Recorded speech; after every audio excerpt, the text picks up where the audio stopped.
رمضان كريم وأنت مدعو على الإفطار، إذا وجدت بيتي في الدمار وعادت أمي من الطابور بخبز وقلب مكسور.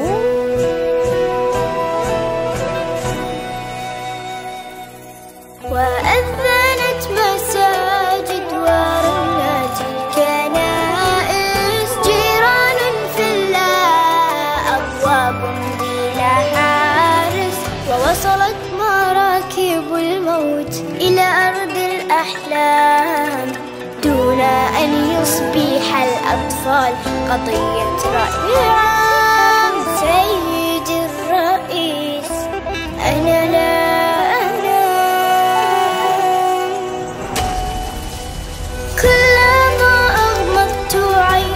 أسمع انفجار ويشتعل سريري دخانا ونار، ويخرج الخوف من باب الدولاب وتبكي الأغاني وتنزف الألعاب. سيدي الرئيس تنزف الألعاب.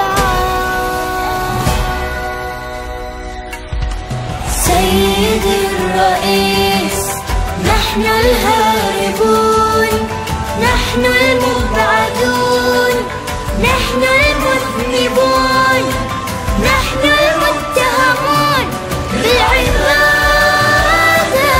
بالعبادة،